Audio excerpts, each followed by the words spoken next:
Hey guys, Professor Bill, Comic Book University, and Ultimate Invasion, issue number 1.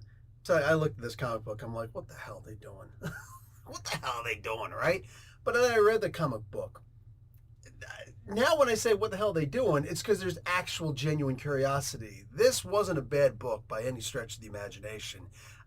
And make no mistake, I went into this just like when you get into a fight with somebody, somebody's in the bed like, oh, hold back, man, and they're like, hold me back, right? That I was holding myself back. Like, hold me back, okay? Like, I did not want to read this comic book, but I looked at it. I'm like, I gotta know. The curiosity is killing me. What are they doing with this, right? So tired of these invasions. At least it's not a secret invasion. But I looked at this and I thought, this is gonna stink, right? Nope, nope. This was actually pretty good. And despite every bone in my body, I'm going to keep on reading this thing because it actually looks like it might be fun. Let's get talking about who made this comic book, all right? We'll go on from there. So the writer is Jonathan Hickman and the penciler, Brian Hitch, right there. Bang, killer team. More to say about that later. Inks, Andrew Curry. Colorist, Alex Sinclair. Letterer, VC's Joe Caramagna. Cover art by Hitch and Sinclair, and a bunch of variant covers out there. And I haven't seen them all, I don't think, but the ones that I have seen are actually really good. Also, special thanks to Donnie Cates. Freaking Donnie, man. I don't know what's happening in your life, but yeah, I like be better, man. Be better.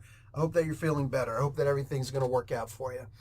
Um, so this is exactly what it sounds like.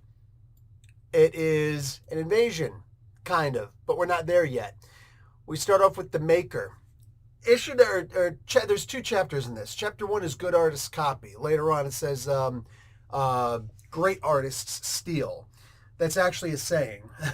And it's more than that. It's not just that idea. Taking someone else's idea and making it better. That's just what happens all the time. But the first chapter is in the Earth 616. And man, if anything was going to kill me, man, freaking, there's a bunch of guys getting together. And they actually, at first I thought they were Jimi Matrixes because of the little symbols on them, and right? These guys get together and there's some kind of a task force hit team. And I see what they're doing. And I can see this is influenced off of the Dark Knight Returns well, yeah, Dark Knight Returns, the second Batman movie with whatever, where the Joker first appeared. They had the bank scene, all this stuff, and the guys were talking about, oh, I should, if you're getting this much money from it, shouldn't I be getting a quarter of it? Well, did you plan it? Did you pay for the expenses? Did you do this? Did you do that? No, then be happy with the 10 million I'm giving you. And then, like, there's actually little conversations there. And at first, I'm just like, the hell, dude? They actually go and pop somebody in the face, like shoot a dude in the face. They don't show the thing, but it's not even subtle. It's a blatant, they shot this dude in the face. And this whole thing is actually to rescue someone. And I'm sitting there looking, I was like, what the heck is all this? And then he turns around. And if you're familiar with the maker, the Reed Richards of the Ultimate Universe 1610, Earth 1610, I saw this, I was just like, oh crap, I had a feeling. Because for the most part, everything should be based on this guy. Everything in the Earth 616. I remember when I first started reading the Ultimate Fantastic Four, I was bugged a little bit because Reed Richards is the smartest man in the world. And later on in this, he's called the smartest man in the universe. I guess you could be the smartest without being the most knowledgeable, but sure. Because the average person in the universe, in the Marvel universe, actually knows a whole lot more than what Reed Richards does. But that being said, nobody explores the universe like Reed Richards. So, although he has a more academic and hands-on experience with things, other people have an experience with things. Anyway, I'm like trying to determine the intelligence level of Reed Richards. The biggest thing I was impressed with is that they didn't do the whole Moon Girl and Devil Dinosaur thing. Well, isn't Lunella Lafayette technically the smartest? Like, dude, enough. It was cute for a little while. That stuff's over now. So Reed Richards, smartest man in the universe. And here's the ultimate version of him. When the Ultimates comic book first came out, I remember they tried to show that Invisible Woman, Sue Storm, was actually as smart, possibly smarter than Reed Richards. They're doing a thing like, I don't know why everybody's always talking about him being so smart. I've got a degree in this and a degree in that and a degree in that and a degree in that and a degree in that. She had at least 3 degrees. It felt like 5, you know? I'm like, are you, like, I could see the whole bringing her up thing, but she's one of the most powerful characters in the universe. Why do you have to also make her one of the smartest? Reed Richards can get stretchy. I'm sure that gets really good with the ladies, you know, sometimes. But for the most part, he's a stretchy guy. He's a stretchy guy. Who cares? That's really just for the visual aesthetics. Reed Richards' superpower is that he's ridiculously intelligent. Don't conflate the issues here. Nobody looks at being stretchy as a great, incredible superpower. Even Plastic Man, as strong as he is, he's still a freaking joke and a pervert. What the heck's wrong with that guy? Anyway, so immune to the Black Lantern touch.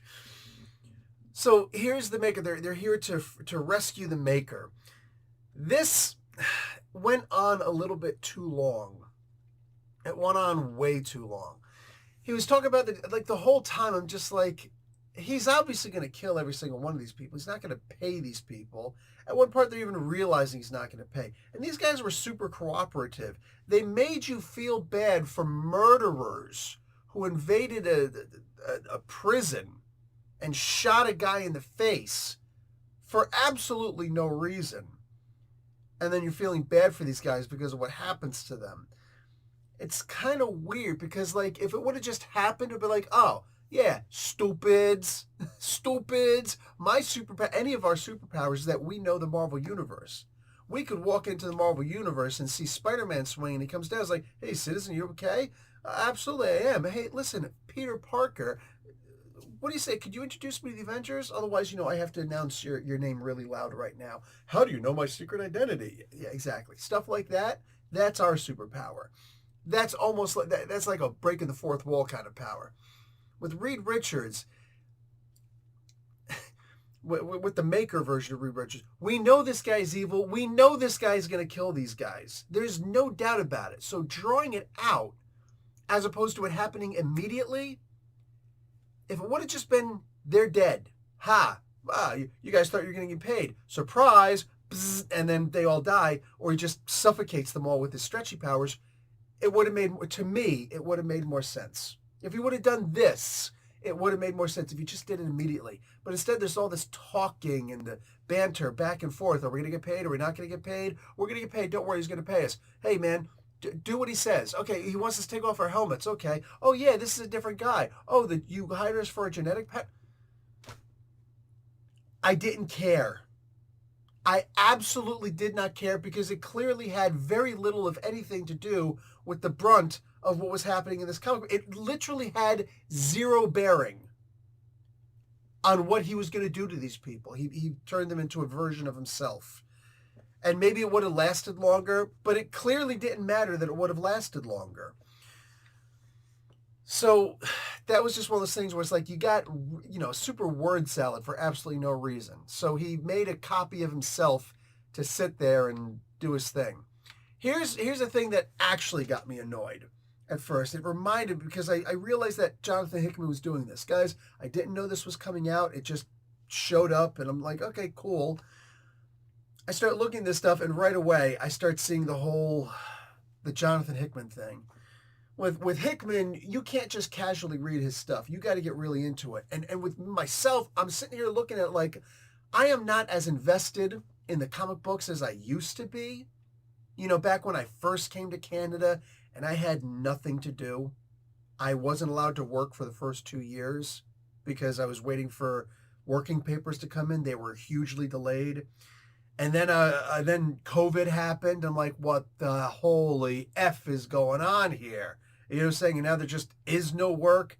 And I'm trying to find all sorts of other ways to make money. And one of the ways I found to make money was to make a YouTube channel where I talk about comic books, which I never thought I would do something like that.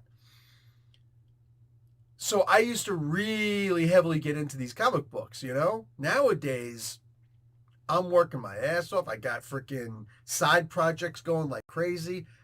I have got something coming up in the woodwork, so I'm going to be sponsoring one of my own videos pretty soon, and I hope you guys are on board for it, because I love y'all. I do. gonna take care of you guys. Anyway, so I got a whole bunch of things going on. So I'm just like, wow, Hickman, being Hickman.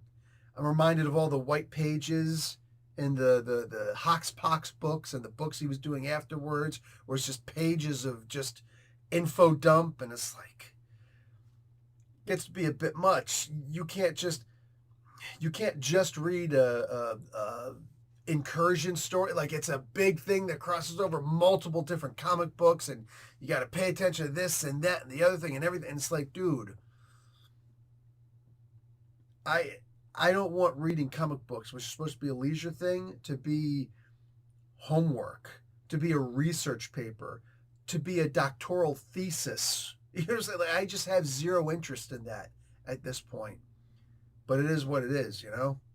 Anyway, so I'm sitting here and I'm looking at this, and all of a sudden I see this big white page and danger, and this stuff is, and that stuff is high level intellect and dissociative disorder, and Blackguard and Fury Access and Prisoner Cell, the negative zone over here, and Project Pegasus over there. I'm looking at all this stuff. I'm like, this is going to be a big freaking howdy-do, isn't it? Man. Hickman, imagine, you know, like, Hickman is that dad. I can just imagine this. When the son comes up and says, hey, Dad, my toy doesn't work anymore. He says, oh, well, let me see if I can figure this out. Now, the rest of us would check the batteries, see the batteries were dead, and we replace the batteries, and we'd be a freaking superhero to our kids. This guy, Hickman, he comes back. It's got a freaking nuclear power source on the back with a solar source with a nuclear backup. This thing will never die of batteries again. Oh, it might, be a nuclear fission accident, but aside from that, we're good. Puts bells and whistles on it, makes this big thing. The kid can't lift the thing anymore, and it's cool for a couple minutes, but it's not the same toy anymore, so it gets left in the freaking closet because, like, what the hell, dude? Just make a comic book. Just make a comic book. So I hope that he keeps this stuff contained for once. I really do. I love Hickman to death, man. I love this guy to death, but, like, I'm just not in one of those moods.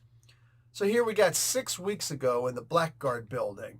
And this isn't the Blackguard building. This is actually the World Trade Center, because there's all these heroes here, specifically Reed Richards and T'Challa. And these two are hanging out, and they're being all smartsy with each other. And it's not, they're not like using big words or anything like that. They're just doing their smartsy thing and playing their verbal chess with each other. These guys are like some of the most intense friends. And you always have to keep this in mind whenever you see Reed and T'Challa on the page together. These two, probably more like, it's not like a Bucky and Captain America thing, because that's just a I trust you to the ends of the earth, This is more like I respect you to the ends of the earth. And at any moment, if you were to ever become a bad guy, I would automatically put you up as public enemy number one personally. That's how these two are. These two are just, I trust you implicitly. You know what I'm saying? Like, and I trust you. Not I trust you. I respect you. I respect your intelligence. So much so that I kind of fear you. Like, if you see somebody pull a gun, right? They don't have to pull it out. They don't have to aim it at you. You see they got a gun. There's a level of respect that borders on fear, a fear that borders on respect, right? It's like, oh, shoot. Okay, cool. You see a guy walking and he's got a gun. And it's like, oh, okay, this guy's, he's something going on. If it's a gangster, that's a different story. But you see a guy with like an open carry, gun at his side and a holster. Oh, this guy means serious business, There's that certain level of respect, and these two have it for each other. You always have to keep that in mind when these two are on the panels. But they're behind a crumbled building. This whole building got destroyed somehow. Okay, interesting. They're talking about damage control and everything, and I'm glad that they didn't rush this scene. They let it breathe. But it went on long enough that I started thinking that Doctor Doom was going to be on the sidelines with a single tear going down his eyes. Comment section if you don't know where that comes from. So, they finally get to the part, 3 pages later, that, damage control had something to do with this. Reed Richards is like, damage control. Oh no. So he goes to check out the Maker, who's supposed to be in a prison. Hey, are you still me? That was cute. Realize that he's been disappeared. So here's a part that's actually somewhat interesting. The Illuminati still exists. There are some ideas that only exist with other people. Because with all due respect, I don't think that any one of us thought that the Illuminati still existed. You know what I'm saying? Like Professor X, he's got the thing over top of his head. He looks like the Xavier maker at this point. You know what I'm saying? He really does. Because there's a scene where everybody's going after the Maker, and it looks like the Maker is going after the Maker, and I'd remind myself, oh wait, no, that's Professor X. That's what he looks like now. What the hell is going on here? So it didn't look right at all, you know? All these guys put together like this. Like, come on, man. Aren't we done with this freaking Illuminati crap? Like, didn't we already see it's a really bad idea? There's a chair missing. Like, little things like that. Like, this is, it's a bit much, isn't it? Am I wrong? Whatever, it is what it is. So, like, there's some ideas that some people have. What was I going to say about Jim Zub? Every time you see Jim Zub doing some kind of an Avengers comic book or some sort, he's always going to bring up this relationship that he really wants to happen between Scarlet Witch and Dr. Voodoo. It's like nobody else is interested in Brother Voodoo and Scarlet Witch except Jim Zub. And he'll just pop up out of nowhere. He's doing a comic book and, oh, you know these two are together, right? Sure they are, Jim. I love Jim Zub to death. Like, the guy's one of the greatest creative minds in comic books. But sometimes we're going to have an idea where it's like, stop trying to make fetch happen. It's not going to happen. So these guys get together and they start talking. They start realizing that this guy's been stealing stuff. He somehow went to... Wakanda used to be the most secure place on Earth. But this guy, they showing him literally just walking out with a bunch of shafts, a bunch of pillars of vibranium. Just walking out with... Like, what are you doing? Really? This is what's happening? They got the Panthers there to show that it's actually Wakanda. He just walked into Wakanda and stole a bunch of stuff. He wasn't disguised as Earth 616, Reed Richards. No, he just walked in and decided to yoink some stuff. He goes and he starts stealing some Terrigen Mist. I guess he was rubbing Lockjaw's belly and made him go to sleep. Maybe he was playing some music like he was Fluffy from the Harry Potter movie, the original one, the Philosopher's Stone. The book, sorry. I mean, people flip it out. In the book first. Yeah, that's cute. And you were swimming in your dad's nutsack first. Anyway, so after that, he steals the bridge, a bridge of mine that was not supposed to be in storage at a secret Stark warehouse in Long Island. Isn't this one of those things, like every time that Tony Stark's name comes up, there's always some kind of controversy there, right? I love that about Hickman. He notices these things. He lets it, he doesn't explicitly point it out. He just kind of, puts it out there. Then he goes and he steals one of the mutants, not the flower, but the gate. Which one?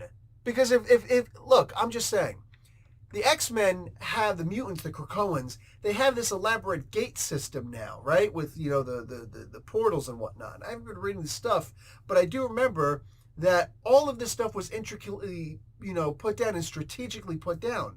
So if he just willy-nilly randomly stole a gate, I want to know exactly which one, and I want to know that it's actually affecting stories someplace.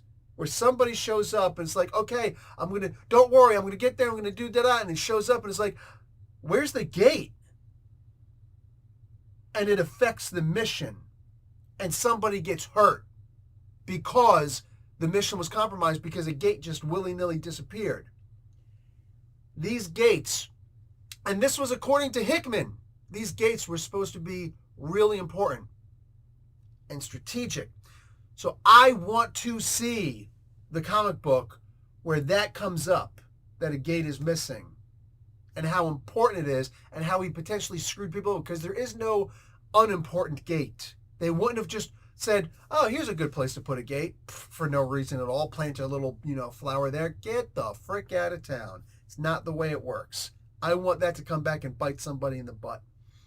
But then he goes and he steals an immunity lance. I don't even remember what an immunity lance is. I'm not looking it up.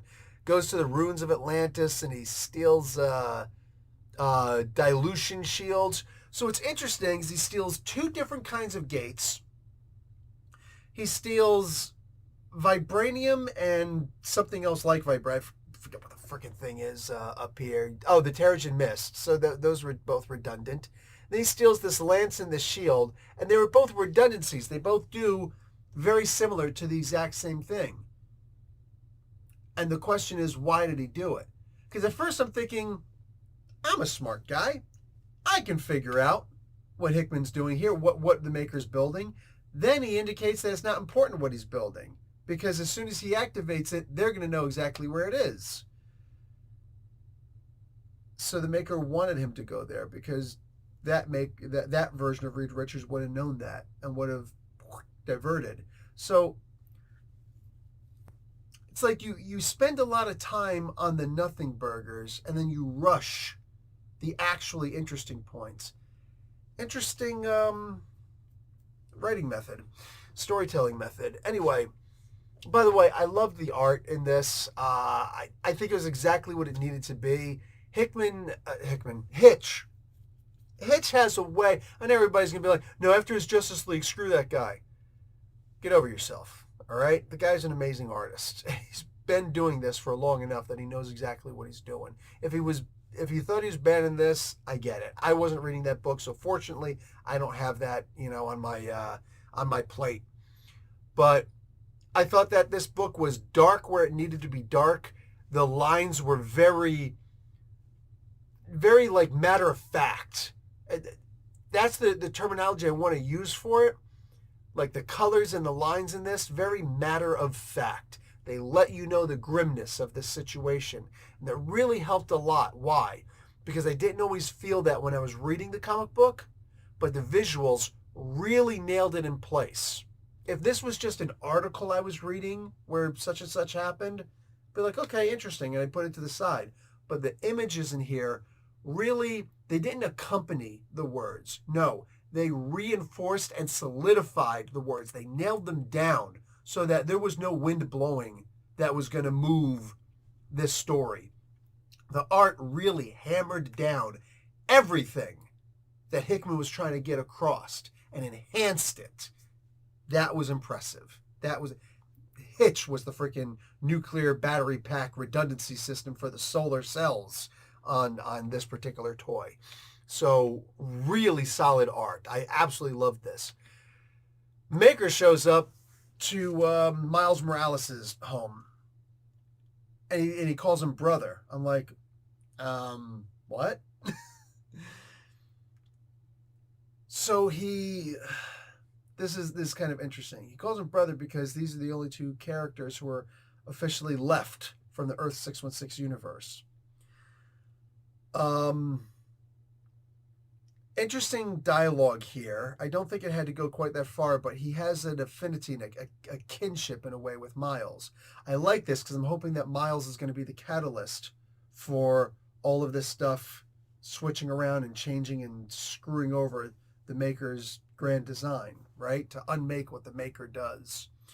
That's what I'm really hoping to glean out of this particular conversation later on down the line. Because Miles really needs something big to happen with him. After that, something interesting happens where Spider-Man, Peter Parker, doesn't become Spider-Man. And it was very interesting the way that it happened. And I hope that you guys read this comic book to see this, because that was particularly interesting. And it'd be interesting to see if, like, he goes to a certain cave in Norway and moves a stick, out of sight, like into the shadows, so that Donald Blake can't escape from these stone monsters from Jupiter. You know what I'm saying? It'd be funny to see if, the missing ingredient, or Steve Rogers was late to the whatever to go and if he would have gotten accepted for not a 4F position in World War II, if instead he would have gotten an administrative position someplace. This way he can at least at least I could serve this way, and then yeah.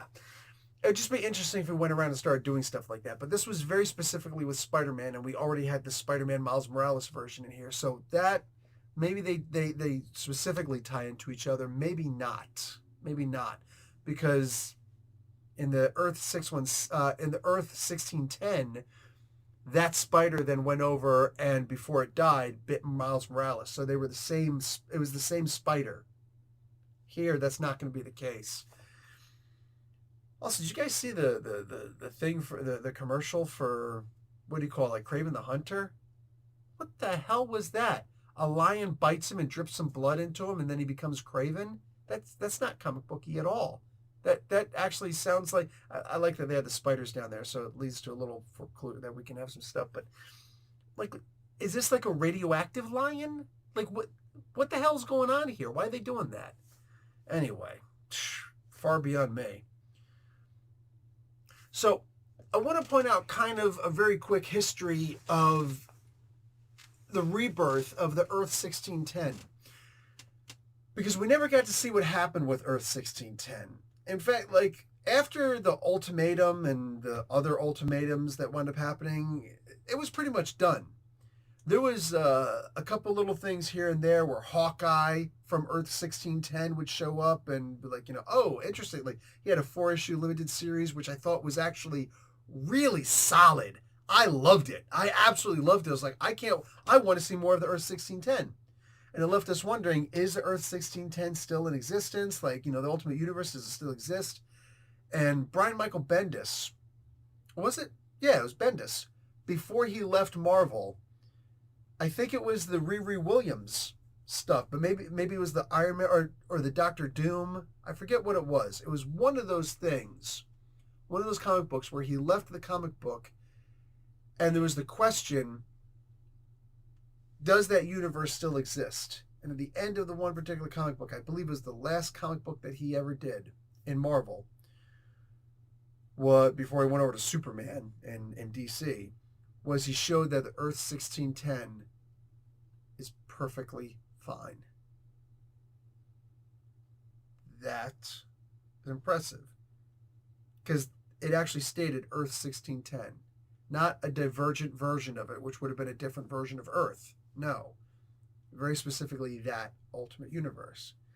I don't know how that was the case. And then later we'd also see like the two Spider-Men meeting up, and then here's the Miles Morales from this universe who was trying to fight and find out what's going, like a lot of really weird stuff, right?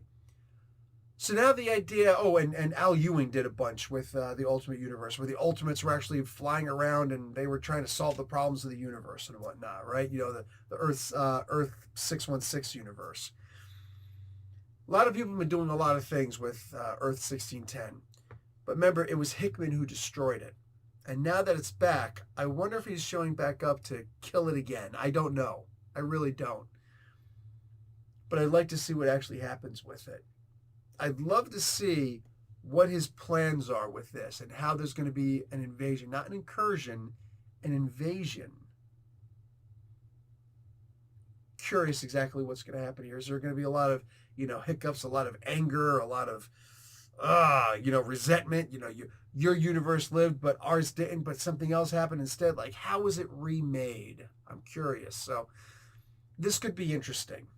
I want to see where Hickman's going with this. Now, the problem is going to show up if I've got to read 30 other comic books also, because I'm just simply not going to do that. I'm not interested in challenging my thesis before a board. I have no interest in doing that. I'm more interested in just reading a good comic book and enjoying and having something to think about. Maybe this is something that gets me back into reading more comic books. That would be great, right? In the meantime, I thought that this first issue was actually really good. It gave me some stuff to think about. I've only elucidated several of the thoughts that I had while reading this comic book, because I just don't know how much I want to get into this. I don't want to make this into a half an hour thing. But I did enjoy this, and I think that you guys will enjoy it too. Have a look. Also, give this video a like and watch an ad. I'll talk to you guys later. Professor Bill, Comic Book University. Class dismissed.